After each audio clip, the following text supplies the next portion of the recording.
পৃথিবীর জনপ্রিয়তম আসলে ট্র্যাক যদি বলা হয় সেটাকে বলা যায়। আর এই জন্য মানে অনেক বাংলাদেশি ছেলেপেলে যারা আসলে নতুন ট্র্যাক করতে শুরু করেছে তাদের অনেকের হাতে করি হচ্ছে এই অন্নপূর্ণা বেস ক্যাম্প ট্র্যাকটা দিয়ে হচ্ছে। এবং খুবই বিউটিফুল একটা মাউন্টেন, তো সেরকম একটা মাউন্টেনে আমি অভিযান করতে যাচ্ছি। পার্সোনালি আমি খুবই এক্সাইটেড। এই অভিযানটা নিয়ে অনেকগুলো ফ্যাক্টর আছে যেটা আসলে এটাকে অনেক বেশি লুক্রেটিভ করেছে। এর মধ্যে একটাও ডেফিনেটলি যে ওই জায়গাটার একটু আবহাওয়াটা খুবই অনিশ্চিত আবহাওয়া, ভেরি আনপ্রেডিক্টেবল।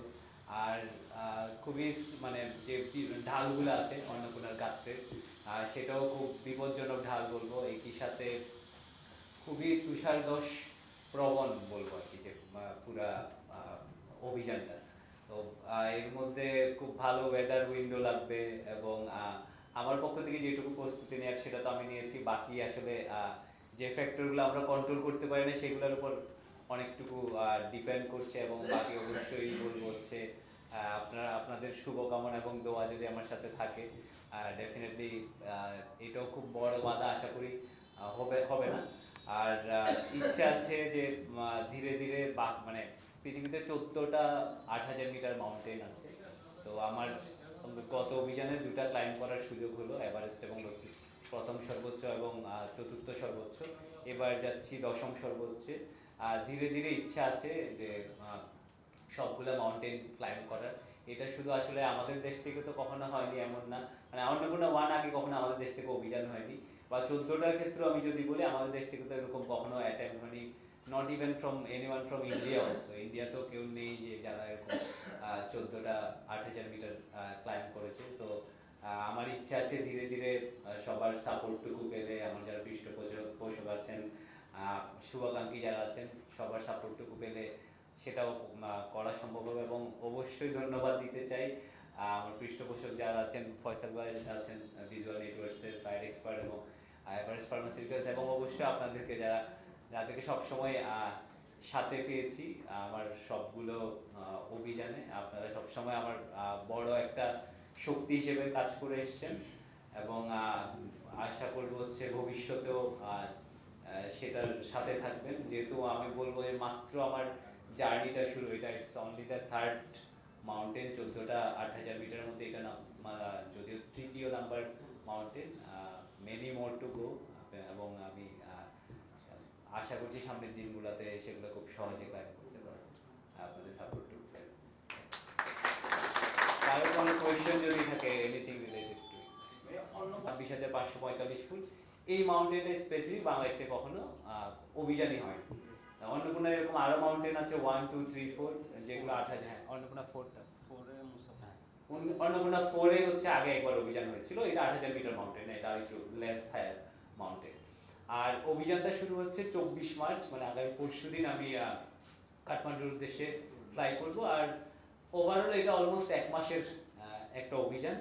যদিও এটা খুব সোললি ডিপেন্ড করছে যে কোন সময়টায় সামিটে ওয়েদারটা ভালো থাকবে, সামিট উইন্ডো বলি এটা আমরা, মানে চূড়ার দিকে বাতাসের গতিবেগ কম থাকবে যাতে ক্লাইম্ব করা যায়, এরকম একটা ব্যাপার। তো ওইটার উপর ডিপেন্ড করবে আসলে যে কতদিন এই অভিযানটা আসলে হবে। এভারেস্টের ক্ষেত্রে একটু বলা যায় যে এটা মের সেকেন্ড বা থার্ড উইকে ক্লাইম্ব হবে, কারণ আগের বছরগুলোতে দেখা গেছে ওই টাইমটাতেই হচ্ছে এভারেস্টের চূড়ায় বাতাসের গতিবেগ কম থাকে।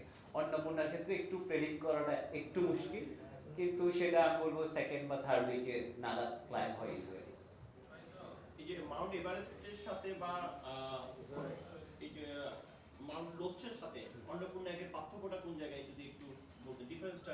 আচ্ছা, ডিফারেন্স হলো ওই ক্রম অনুযায়ী বললে তো ফার্স্ট ফোর্থ আর এটা 10th হাইয়েস্ট, কিন্তু আমি যদি বলি ক্যাজুয়ালিটির দিক থেকে, যে ফর্মটা বলতেছিল যে সামিট আর হচ্ছে সামিটের এগেনস্টে ডেথ, ওইটার রেশিওতে আসলে হচ্ছে অন্নপূর্ণার ডেথ রেট অনেক হাই।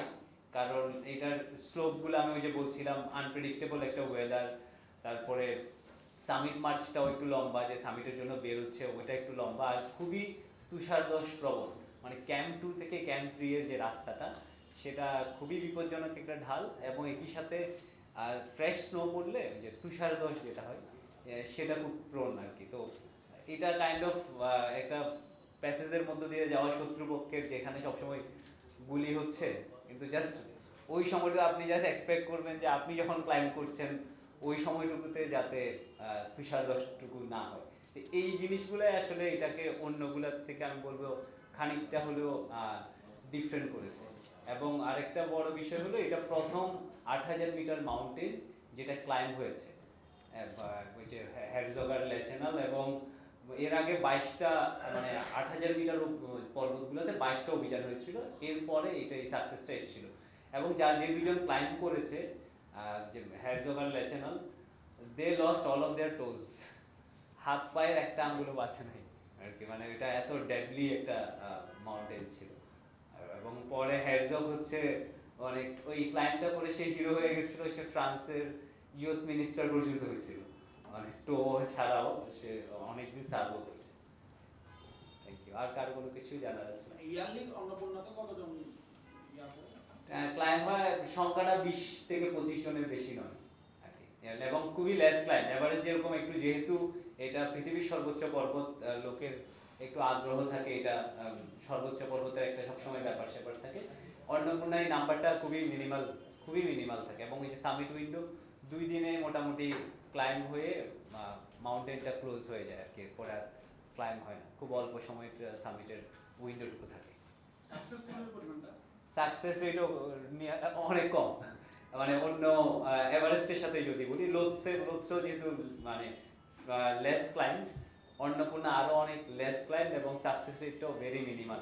এবং এখানে বলা হয় তারাই যায় যারা সিজন ক্লাইম্বার, যাদের অন্য 8000 মিটার পর্বতে এক্সপিরিয়েন্স আছে, তারাই হচ্ছে আসলে এই ধরনের মাউন্টেনে বা অন্নপূর্ণার মতো মাউন্টেনে একটু যায় লোকজন। মানে কেউ প্রথম 8000 মিটার হিসেবে সাধারণত অন্নপূর্ণা এককে কখনো চুজ করে না। একটু শেষ করে আপনার অনুভূতিটা কেমন জানতে চাচ্ছি, ভয় লাগছে কিনা বা কোনো আতঙ্ক আছে কিনা? না, ভয় লাগছে বলবো না, আমি তো উপভোগ করি পুরো ব্যাপারটুকুই, মানে ক্লাইম্ব আসলে উপভোগ করি দেখেই যাচ্ছি। যেদিন থেকে মনে হয় যে ফিজিক্যাল এক্সশন বা ভয়টা চলে আসবে, সেদিন থেকে আমি আসলেই আর ক্লাইম্বিং করতে চাই না। There are so many other things to do in life, অনেক কিছু, অনেক অ্যাডভেঞ্চার করা যেতে পারে। আমি যেহেতু হাইকিং বা এটা সেটা অন্য অনেক অ্যাক্টিভিটি করি, আমি তখন মনে হয় সেগুলোতে আরও বেশি করবো। আমি খুব এক্সাইটেড আসলে এই মাউন্টেনটা নিয়ে, এটা এরকম একটা মাউন্টেনে আমার ফুটপ্রিন্ট পড়বে, এটা নিয়ে আমি আসলে পার্সোনালি খুবই এক্সাইটেড। কয়েকটা নতুন চ্যানেল আছে একটু আচ্ছা, ওকে, আচ্ছা, সরি আমরা একটু আসলে অনেক টাইমলি শুরু করাতে আপনাদেরকে।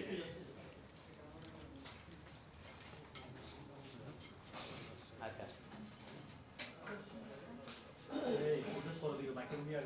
আমাদের একটু হয়তো রিপিট করতে হবে, একটু সবার একটু ধৈর্য। ব্রেকফাস্ট, টিফিন কিংবা স্ন্যাক টাইমে মজাদার আয়োজন মানে অল টাইম ব্রেড।